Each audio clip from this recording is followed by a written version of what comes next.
హోంమంత్రి అనిత మాటలు వైరల్ అవుతూ ఉన్నాయి. ఏదైతే వినాయక పండగకి సంబంధించినటువంటిది 100 రూపాయలు మైకుకి ఒక రోజుకి, అట్లాగే చిన్న విగ్రహాలు పెట్టుకుంటే 350 రూపాయలు, పెద్ద విగ్రహాలు పెట్టుకుంటే 700 రూపాయలు చొప్పున రోజుకి చొప్పున చలానా అన్నటువంటి కాన్సెప్ట్.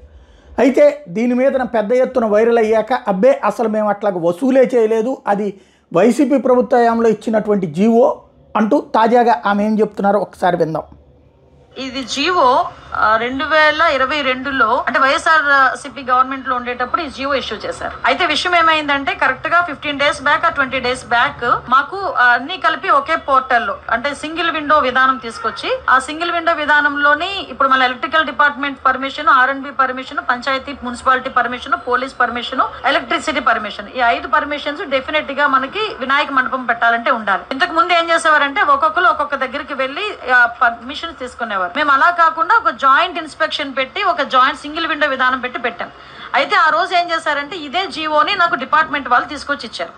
ఇస్తే నేను యాస్ట్రీస్ గా ఈ జీవోలోని ఏదైతే ఉందో మేము దాన్ని చెప్పడం జరిగింది. అయితే ఈ విషయం తెలుసుకున్న వెంటనే గౌరవ సీఎం గారికి విజ్ఞప్తులు వచ్చినాయి. గౌరవ సీఎం గారు కూడా దీని విషయం మీద మమ్మల్ని అడిగిన వెంటనే సార్ ఇలా జరిగింది, ఇలా జీవో ఉంది అంటే ఇమ్మీడియట్ గా ఆపండి, ఎవరు కూడా రూపాయి కూడా కలెక్ట్ చేయొద్దు. ఎస్పెషల్లీ ప్రతి సౌండ్ సిస్టమ్ కి మనకి ఏదైనా మన సౌండ్ సిస్టమ్ పెట్టామంటే దానికి పర్టికులర్ గా మైక్ కి పర్మిషన్ తీసుకోవడానికి 100 రూపాయలు తీసుకుంటారు డిపార్ట్మెంట్ వాళ్ళు కూడా, అది కూడా తీసుకోవద్దు వినాయక చవితులకి అని చెప్పి చాలా క్లియర్ గా 10 రోజుల క్రితమే ఈ విషయం చెప్పడం జరిగింది. ఎవరు దగ్గర ఎక్కడ కూడా ఎటువంటి ఫీజెస్ కూడా కలెక్ట్ చేయట్లేదు, ఎటువంటి చలనాలు కూడా కలెక్ట్ చేయట్లేదు. ఏదైతే వినాయక చవితి అదే విధంగా దుర్గా నవరాత్రి ఉత్సవాలు మన రాష్ట్రంలోనే కాదు మన దేశంలో చాలా ప్రెస్టీజియస్ గా చాలా భక్తి శ్రద్ధలతో చేసే భక్తులు ఎవరైతే ఉన్నారో వాళ్ళెవరు కూడా ఇబ్బంది పడకూడదనే 10 రోజుల క్రితమే గౌరవ సీఎం గారు అందరికీ కూడా ఇన్స్ట్రక్షన్స్ ఇవ్వడం జరిగింది. ఈ రోజుకి కూడా కనీసం మైక్ పర్మిషన్ కి కూడా మేము ఎవరం కూడా డబ్బులు తీసుకోవట్లేదు. ఇది క్లియర్. దీనికి నేను 20 రోజుల క్రితం మాట్లాడిన మాటలను తీసుకొచ్చి వైఎస్ఆర్సీపీ వాళ్ళు ఏమీ లేదు అన్నట్టుగా ఈ రోజు కావాలని దాన్ని ట్రోల్ చేసే పరిస్థితి చూస్తా ఉంటే వాళ్ళ తాలూకా తెలివి తక్కువతనం, అదే విధంగా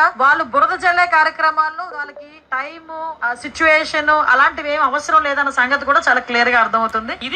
ఇది ఎంతవరకు నిజం? ఎందుకంటే మొన్ననే నేను ఒక వీడియో పోస్ట్ చేశాను, తాడికొండలో ఇట్లాగా వసూలు చేశారు.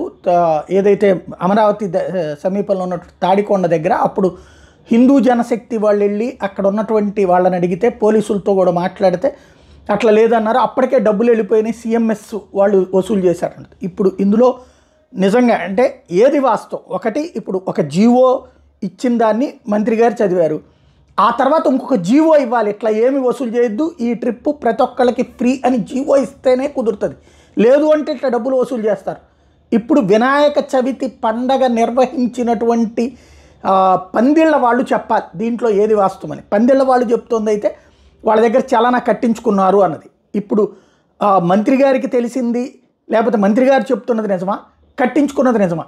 ఒకవేళ వాళ్ళకి తెలియక కట్టించుకున్నారంటే అది రిటర్న్ ఇచ్చేస్తారా? ఇది చెప్పాల్సిన అవసరం ఉంది.